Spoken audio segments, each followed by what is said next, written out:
Hi, this is Tom for Just One Pack, and I'm going Magic today. Or D&D, I don't know. Adventures of the Forgotten Realms, Dungeons and Dragons, which is quite a long set name. Apparently I can't open this. Oh, come on. Just look at this. There they are. So, I never played D&D, but I still like these cards. Then again, I was sort of into Kaldheim as well. So there we go, and back in focus.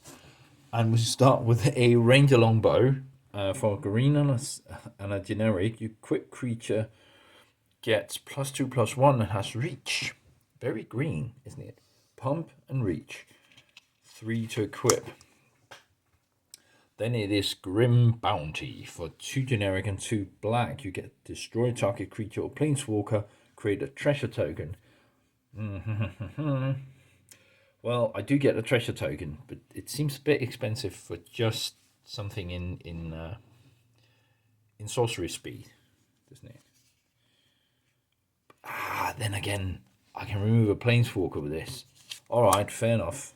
Fair enough. Half-elf monk, a white human elf monk. So, I'm trying to remember which book it was where they were called half-breeds. Anyway, not a nice name. Not even in the book. For white and 3 generic, you get a 1/4 with vigilance and stunning strike. For 1 on white, tap this and tap target creature. That was a hard sentence. For blue, you get to open a secret door. It's an artifact creature wall with 0/4 with defender, and I can pay 4 on a blue and venture into the dungeon and activate only as a sorcery. Which activates only as a sorcery. Venture into the dungeon. That's a fun mechanic, but I never really got to enjoy it. I think the idea was fun. The execution is just not very magic-y. I don't know if that makes sense. I prefer sagas and I'm blanking on the name. But here's the thing, I think they did well and was fun. I know that is thematic to venture into the dungeon, being a Dungeons and Dragons set, but this one is a Faraday's Fireball for 3 and 2 red. You get an instant, and it deals 5 damage to target creature or planeswalker, and then I'll have to roll a d20, and then there's an effect right on brand, and actually makes it hard to play so in competitive, but fun to play casually. For 1 on 9, it deals 2 damage to each player, including me, if I'm playing it, or it deals, and 10 to 20, it deals 2 damage to each opponent. Which, yeah, I'm guessing if you're doing competitive, you want to know exactly what your cards do, and that would be annoying. Playing Commander, having to roll a d20, everyone get excited about it. This is the Eltogard Ranger. It's a human elf ranger. It has reach, obviously, since it's a ranger. A 4/1 for 4 and a green. And when Eltogard Ranger enters the battlefield, create a 2/2 green wolf creature token. I'm guessing that's the guy over there. There you go. There was some debate about this art. Anyway, Baleful Beholder, 4 and 2 black, 4 generic and 2 black. You get a 6/5 creature. That seems okay. And when Baleful Beholder enters the battlefield, choose 1.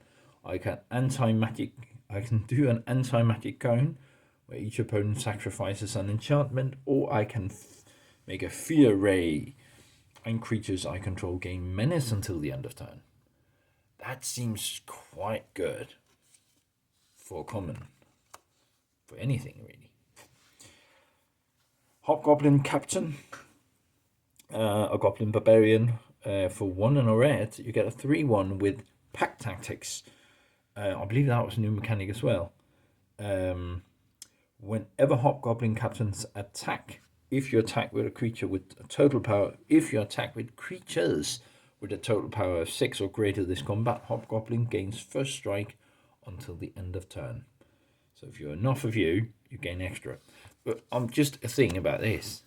Having these choose your adventure style things, or choose what happens, I like that in cards. That means that has versatility, and I can use one card to essentially get 2 different cards in my deck. I can't play them both, but at least I can get something out of it. Almost like having 2 cards. This is a Direwolf Prowler. It's a wolf, obviously. And for 2 and a green, I get a 2/2 that has an effect.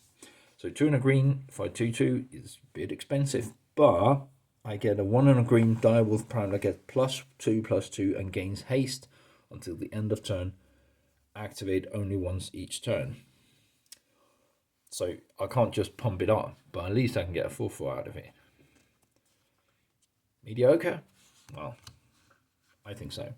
Veteran Dungeoneer. A Veteran Dungeoneer is a 3/4 human warrior that gets in for 3 and white. And when Venture Dungeoneer enters the battlefield, venture into the dungeon. That would be an obvious effect, wouldn't it? I think there was a pre-constructed commander deck that used that venture into the dungeon mechanics. I think I played against it, or I didn't run it. Didn't that work quite well? I don't think he won though. This is Bruno Battlehammer. For a white and a red and 2 generic, you get a legendary creature, Dwarf Warrior, and each creature you control gets +2/+0 for each equipment attached to it. You may pay 0 rather than pay the equipment cost of the first equip ability you activate this turn, which is cool. He could be a commander.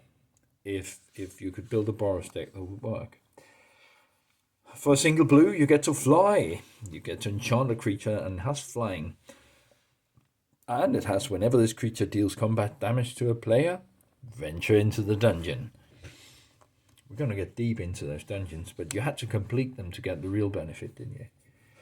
Green Dragon. For 2 green and 4, you get a 4/4 flyer. And it has Poison Breath.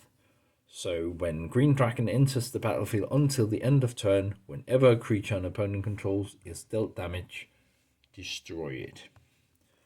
So that's going to stop them from blocking. Urkus, Prince of the Undead. For a red, a black, 2 generic, and X generic, you get a 5/3. So it doesn't say that X couldn't be 0, so you could just get a 5/3 for 4 mana, which is with flying and trample, which is okay, I think. When Orcus, Prince of Undeath, well, it says that, enters the battlefield, choose 1. Each other creature gets -X/-X until the end of turn, and I lose X life. Or return up to X target creature card with a total mana value of X or less from your graveyard to the battlefield. They gain haste until the end of turn. If I could blink this one, no, that wouldn't help. I need to create a very good mana pool for that. But you could get things back, which is nice. Is there a potential commander in this? I don't know. He seems cool. A Swamp. Wasn't much fun. I like flavor text, but not this. And a cool looking wolf. And yeah. Well. That was it for today. Let's find a good card of the day. I'm going to go with the dwarf because he is cool. And he even looks cool. Look at that. Right. If you agree with me, press the like button. If you don't, tell me which card I should have chosen. Anyway, I'll see you tomorrow. Bye.